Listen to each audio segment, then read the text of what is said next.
Hello all. इस lecture में हम लोग डिस्कस करेंगे हीलियम नियॉन लेज़र के बारे में, जो कि बेसिकली क्या है, फर्स्ट गैस लेज़र है। इसमें हम लोग इसके कंस्ट्रक्शन के बारे में डिस्कस करेंगे और इसके पंपिंग स्कीम के बारे में डिस्कस करेंगे। तो सबसे पहले अगर हम बात करें लेज़र, तो लेज़र में हमारे पास लेज़र अगर बनाना है तो 3 कंडीशन सेटिस्फाई होनी चाहिए। पहली कंडीशन कौन सी है? पॉपुलेशन इन्वर्जन की, पॉपुलेशन इन्वर्जन। फिर दूसरी हमारे पास कौन सी कंडीशन नेसेसरी कंडीशन है लेजर के काम करने के लिए? दूसरी कंडीशन होती है मेटास्टेबल स्टेट, मेटास्टेबल स्टेट। फिर तीसरी कंडीशन होती है पॉपुलेशन इन्वर्जन, मेटास्टेबल स्टेट। तीसरी कंडीशन होती है ऑप्टिकल रेजोनेटर या optical resonant cavity, resonant cavity. तो ये जो कंडीशन है ये सेटिस्फाई की जाती है population inversion by pumping, pumping scheme के द्वारा। पंपिंग स्कीम हम लोगों ने पढ़ रखा है प्रीवियस लेक्चर्स में। दो होता है, एक होता है 3 लेवल पंपिंग स्कीम, एक होता है 4 लेवल पंपिंग स्कीम। तो हीलियम नियॉन लेजर के केस में ये कैसा है? 4 लेवल पंपिंग स्कीम। कैसा है ये? 4 लेवल पंपिंग स्कीम है। ठीक है। मेटास्टेबल स्टेट तो होगा ही इसमें। मेटास्टेबल स्टेट किसके पास होता है? एक्टिव सेंटर के पास। एक्टिव सेंटर के पास भी हो सकता है और एक्साइटेड एटम्स के पास भी हो सकता है। Okay, so active centres. और ऑप्टिकल रेजोनेंट कैविटी के लिए हम लोग क्या यूज करते हैं? मिरर यूज करते हैं। ठीक है। तो अब यहाँ पे बेसिकली ये 3 कंडीशन हो गई। इन तीनों को सेटिस्फाई करने के लिए तो हमारे पास क्या है? ये हमारे पास एक गैस ट्यूब है, ये जो पिंक कलर से दिख रहा है, पूरा यहाँ से लेकर के यहाँ तक पिंक कलर से जितना भी दिख रहा है, ये क्या है? गैस ट्यूब है। इस गैस में क्या है? हीलियम और नियान गैस का मिक्सचर भरा हुआ है। यहाँ पे भी ये ट्यूब है नैरो, यहाँ पे पूरा भरा हुआ है और ये बहुत नैरो ट्यूब होती है, पूरा यहाँ पे भरा हुआ है। तो ये हमारे पास हो गया एक्टिव सेंटर। एक्टिव सेंटर इसमें से कौन सा होगा? नियान होगा। बेसिकली एक्टिव सेंटर किसे बोलेंगे? कि जिस जिस एनर्जी लेवल में या जिस एटम्स के एनर्जी लेवल्स में आपका स्टिमुलेटेड एमिशन होता हो, उसी हम क्या बोलते हैं? उसे बोलते हैं हम लोग क्या? उसे बोलते हैं एक्टिव सेंटर्स। ओके। तो यहाँ पे हमारे पास हीलियम नियान मिक्सचर है, जिसमें से नियान आपका एक्टिव सेंटर्स है, तो स्टिमुलेटेड एमिशन किस में होगा? नियान में होगा। और यहाँ पे हमारे पास फिर ये गैस भर दी गई है इसमें। फिर यहाँ पे आपके पास ऑप्टिकल रेजोनेंट कैविटी के लिए क्या लगा हुआ है? मिरर लगा हुआ है इस तरीके से। ठीक है। ये मिरर लगा हुआ है यहाँ पे, यहाँ पे, यहाँ पे। ये basically glass window, it's not mirror. Mirror आपका ये है। ठीक है। तो यहाँ पे 2 मिरर लगे हुए हैं। तो मिरर का बेसिकली काम क्या होता है? जो तीसरी कंडीशन है ऑप्टिकल रेजोनेंट कैविटी का, उसको सेटिस्फाई कराता है ये। फिर इसके बाद हमारे पास ये हो गया हीलियम नियान मिक्सचर हो गया। नियान आपके पास है जिसमें basically 4 level pumping scheme use होगी। और यहाँ पे हमारे पास बात होती है कि पंपिंग, यानी जो पंपिंग के लिए आप एनर्जी प्रोवाइड करोगे वो कौन सी एनर्जी होगी हीलियम नियान में? तो बेसिकली होती है इलेक्ट्रिकल एनर्जी या इलेक्ट्रिकल डिस्चार्ज के द्वारा। तो होगा क्या? यहाँ पे हम लोग लगा देंगे कैथोड, यहाँ पे एनोड हो गया, और इन दोनों के बीच में 10 किलो वोल्ट प्रोवाइड करेंगे। जैसे 10 किलो वोल्ट प्रोवाइड करेंगे तो होगा क्या? इलेक्ट्रॉन जो इसमें होंगे उनका एनर्जी बहुत ही ज़्यादा हो जाएगा, काइनेटिक एनर्जी, और वो क्या करेंगे? हीलियम एटम से टकराएंगे। और हीलियम एटम से जब टकराएंगे तो अगर हम एनर्जी लेवल देखें तो ये एनर्जी लेवल है आपके पास हीलियम एटम्स का, और ये आपके पास है नियॉन का। तो हीलियम एटम्स जो होंगे वो बेसिकली क्या करेंगे? इनिशियली ग्राउंड स्टेट में होंगे। जैसे ही आपने 10 किलो वोल्ट लगाया कैथोड और एनोड के बीच में, तो इलेक्ट्रॉन की एनर्जी बहुत ज़्यादा होगी और वो जा करके टकराएंगे किससे? वो जा करके टकराएंगे हीलियम एटम से। तो हीलियम एटम्स से जब टकराएंगे तो हीलियम एटम इनिशियली यहाँ पे थे। जैसे ही इलेक्ट्रॉन हीलियम एटम से टकराए, वो क्या किए? हीलियम एटम को एक्साइटेड स्टेट में भेज दिए। Excitation of helium atoms bye inelastic electron impact. तो हीलियम एटम्स जो यहाँ पे थे ग्राउंड स्टेट में, ये सारे के सारे पहुंच गए एक्साइटेड स्टेट में इलेक्ट्रॉन के टकराने की वजह से। तो जैसे ही यहाँ पे पहुंचे, लेकिन ये जो है ये स्टेट कैसा है? मेटास्टेबल स्टेट है। अगर ये मेटास्टेबल नहीं होता तो फिर से हीलियम क्या करता? रेडिएशन निकाल करके ग्राउंड स्टेट में आ जाता। लेकिन क्योंकि ये मेटास्टेबल स्टेट है तो हीलियम क्या करेगा, हीलियम इसी स्टेट में रुका रहेगा, एक्साइटेड स्टेट में, इलेक्ट्रॉन टकराता रहेगा और एटम यहाँ से यहाँ पहुंचता रहेगा, पहुंचता रहेगा, पहुंचता रहेगा। ठीक है, तो ये हो गया हीलियम का मेटा स्टेबल स्टेट। अब हीलियम एटम डायरेक्ट यहाँ से यहाँ नहीं आ सकता है, क्यों, क्योंकि ये मेटा स्टेबल स्टेट। तो हीलियम क्या करेगा, अपनी एनर्जी नियॉन को ट्रांसफर करेगा। ऐसा क्यों करेगा, क्योंकि नियॉन का जो एक एनर्जी लेवल है वो है 20.66 इलेक्ट्रॉन वोल्ट, और हीलियम का जो मेटा स्टेबल स्टेट का एनर्जी लेवल है वो कितना है, 20.61 इलेक्ट्रॉन वोल्ट। तो करीब करीब इसके बराबर है, ये एनर्जी लेवल और ये एनर्जी लेवल एक दूसरे के बराबर है। तो हीलियम क्या करेगा, हीलियम अपनी एनर्जी जो कि 20.61 इलेक्ट्रॉन वोल्ट है, ये तो इसका एक्साइटेड स्टेट एनर्जी लेवल हो गया, प्लस हीलियम के पास कुछ काइनेटिक एनर्जी भी होगी, राइट। उसके पास इतनी एनर्जी तो है इस एनर्जी लेवल में, लेकिन हीलियम के पास कुछ काइनेटिक एनर्जी होगी, जो कि ये जो गैप है इसमें 0.05 इलेक्ट्रॉन वोल्ट का इन दोनों में, उसको फुलफिल कर देगा। तो ये एनर्जी लेवल प्लस हीलियम का जो काइनेटिक एनर्जी है वो दोनों मिल करके 20.66 इलेक्ट्रॉन वोल्ट हो करके हीलियम अपनी एनर्जी ट्रांसफर कर देगा नियॉन को, और हीलियम अपना आ जाएगा ग्राउंड स्टेट में। तो नियॉन क्या हो गया, नियॉन आपका एक्साइटेड स्टेट में पहुंच गया। किसकी वजह से पहुंचा है, डायरेक्ट इलेक्ट्रॉन के ट्रांसफर से नहीं, डायरेक्ट हीलियम एटम की वजह से। हीलियम एटम टकरा करके अपना एनर्जी जो था वो नियॉन को दे दिया, तो नियॉन पहुंच गया यहाँ पे। अब यहाँ पे जैसे ही पहुंचा है, नियॉन क्या करेगा, क्योंकि ये आपका एक्साइटेड स्टेट है तो नियॉन ज़्यादा देर तक यहाँ पे रुकेगा नहीं, नियॉन एटम्स ज़्यादा देर तक यहाँ पे रुकेंगे नहीं, तो क्या करेंगे, नीचे आएंगे, 10⁻⁸ सेकंड तक रहेंगे यहाँ पे, फिर तुरंत नीचे आएंगे।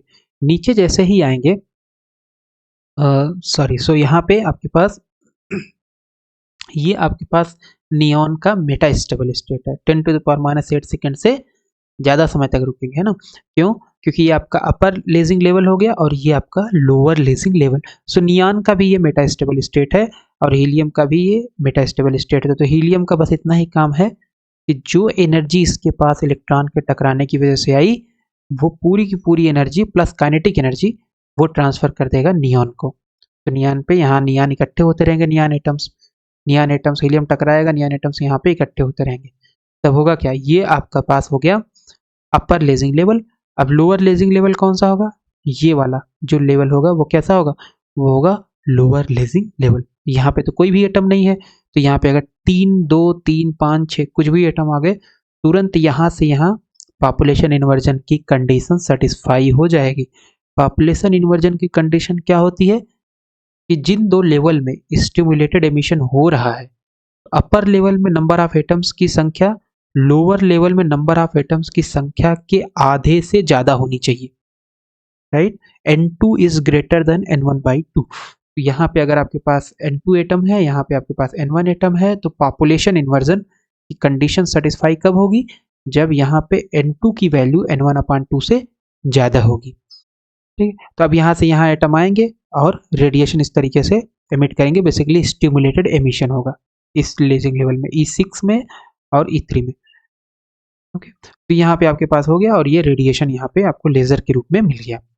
फिर एटम्स यहाँ पे पहुंच गए, नियॉन एटम, यहाँ से यहाँ ये क्या करेंगे, स्पॉन्टेनियस एमिशन करेंगे, इस एनर्जी लेवल से इस एनर्जी लेवल में क्या करेंगे, स्पॉन्टेनियस एमिशन करेंगे और आ जाएंगे यहाँ पे E2।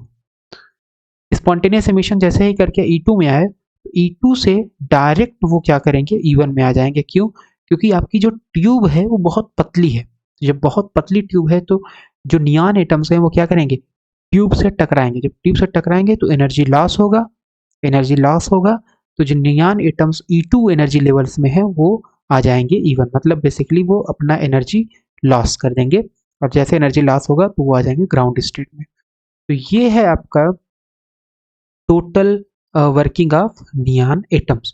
तो नियॉन एटम में कैसा है, 4 लेवल पंपिंग स्कीम है। नियॉन एटम में क्या है, 4 लेवल पंपिंग स्कीम है, इसलिए यहाँ पे जो हमें मिलता है वो कैसा मिलता है, वो हमें मिलता है कंटिन्यूअस वेव मोड, यानी लगातार लेजर लाइट एमिट करता रहेगा, लगातार लाइट एमिशन होता रहेगा, क्योंकि ये 4 लेवल पंपिंग स्कीम है। It is a gas laser, it is 4 level pumping scheme, ठीक है। हीलियम नियॉन लेजर में कैसा था, 4 लेवल पंपिंग स्कीम होता है, 4 लेवल पंपिंग स्कीम होता है। फिर क्वेश्चन होता है कि हीलियम नियॉन गैसेस में मिक्सचर कितने का है, तो हीलियम आपके पास 10 अगर परसेंट है तो नियान आपका 1% होगा। Excuse me. तो हीलियम और नियान का जो रेशियो होगा वो 10:1 होगा। ऐसा करने के पीछे का रीजन क्या है? ऐसा करने के पीछे का रीजन ये है कि जितने ज्यादा हीलियम एटम्स होंगे उतने ही ज्यादा क्या होगा? एक्साइटेशन होगा, और एक्साइटेशन होगा उतना ही नियान को ये एक्साइट करेगा। अगर नियान ज्यादा हो जाता तो एक्साइटेशन इधर से इधर होता, लेकिन हमें क्या करना है? हमारे पास एक्टिव सेंटर है नियॉन, तो हमें हीलियम की संख्या ज्यादा करनी है। हीलियम की संख्या जैसे ही ज्यादा होगी वो क्या करेगा? नियॉन को एक्साइट करेगा। Resonant energy transfer occur between helium and neon, and helium transfer its energy to neon and come back in the ground state। वही चीज है कि यहाँ से यहाँ इलेक्ट्रॉन के इम्पैक्ट की वजह से हीलियम मेटा स्टेबल स्टेट में गया, फिर यहाँ से एनर्जी ट्रांसफर कर देगा बाय कोलिजन। हीलियम किसको एनर्जी ट्रांसफर करेगा? नियॉन को, और ये आपका यहाँ से फिर यहाँ स्टिमुलेटेड एमिशन होगा। Since helium upon neon is equal to 10/1, so helium और नियॉन का रेशियो कितना है? 10:1 का।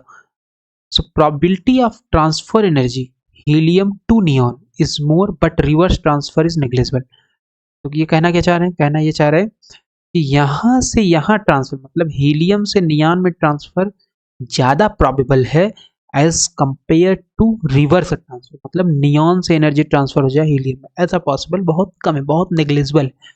उसका रीजन क्या है? उसका रीजन ये है कि हीलियम की संख्या ज्यादा है। तो हीलियम की संख्या ज्यादा है तो वो ज्यादा एक्साइट होंगे और ज्यादा एनर्जी ट्रांसफर करेंगे दूसरे एटम्स को।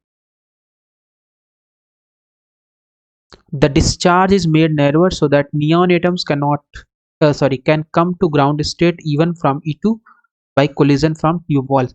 तो ये बेसिकली कहना चाह रहे हैं कि ये जो ट्यूब की वॉल्स हैं ये बहुत ही नैरो होती हैं, जिससे कि जो आपके पास नियॉन एटम्स जो यहाँ पे हैं E2 एनर्जी लेवल्स में, वो डायरेक्ट आ जाएं ग्राउंड स्टेट में। ग्राउंड स्टेट में नहीं आएंगे तो फिर प्रॉब्लम होगी। क्यों? क्योंकि फिर ये एनर्जी किसको ट्रांसफर करेगा, राइट? तो इसलिए यहाँ से एटम्स आ जाएंगे ग्राउंड स्टेट में, फिर ये हीलियम एटम्स एनर्जी ट्रांसफर करेगा नियॉन को, तो नियॉन यहाँ से जंप करके इस एनर्जी लेवल्स में पहुंच जाएगा। It operates in continuous wave mode. ऐसा क्यों है? क्योंकि पॉपुलेशन इन्वर्जन की कंडीशन, ये लेवल तो हमेशा खाली है इनिशियली, ये तो इनिशियली खाली है और ये भर जाएगा। जैसे ही भरेगा इसमें 2-4 एटम भी आ गए या इसमें एक भी एटम नहीं है, पॉपुलेशन इन्वर्जन कंडीशन हमेशा सेटिस्फाई हो रही है। 4 लेवल पंपिंग स्कीम है ये, तो इसलिए यहाँ पे जो हमें लेजर मिलेगा वो कंटिन्यूअस वेव मोड में मिलेगा, लगातार लेजर मिलता रहेगा। तो ये हमने डिस्कस कर लिया हीलियम नियॉन लेजर का एनर्जी लेवल, उसका वर्किंग और उसका वर्किंग और उसका ये डायग्राम कि इसमें किस तरीके से आपके पास रेजोनेंट कैविटी क्या होती है। बेसिकली 2 मिरर होते हैं और पंपिंग एनर्जी कैसे प्रोवाइड की जाती है? डिस्चार्ज ट्यूब के द्वारा। ये जो आपके पास डिस्चार्ज यहाँ पे 10 किलो वोल्ट लगा दिया जाता है। एक्टिव सेंटर क्या होता है? नियॉन होता है। फिर हीलियम का क्या काम है? हीलियम का काम है बेसिकली हीलियम का काम है आपके पास 1 सेकेंड। तो हीलियम का जो काम है वो है नियॉन एटम को एक्साइट करना। हीलियम का काम क्या है? नियॉन एटम को एक्साइट करना, और यहाँ से ये ट्रांसफर कर देगा एनर्जी, ये upper lasing level, lower lasing level, यहाँ से रेडिएशन एमिट होगा, फिर यहाँ से एटम आ जाएगा स्पॉन्टेनियस एमिशन के द्वारा, और फिर यहाँ ट्यूब से टकरा करके नियॉन एटम आ जाएगा ग्राउंड स्टेट में। तो नियॉन एटम में ही आपका स्टिमुलेटेड एमिशन होगा। हीलियम का काम यह है कि नियॉन को एक्साइट करा करके इस एनर्जी लेवल्स में पहुंचाना।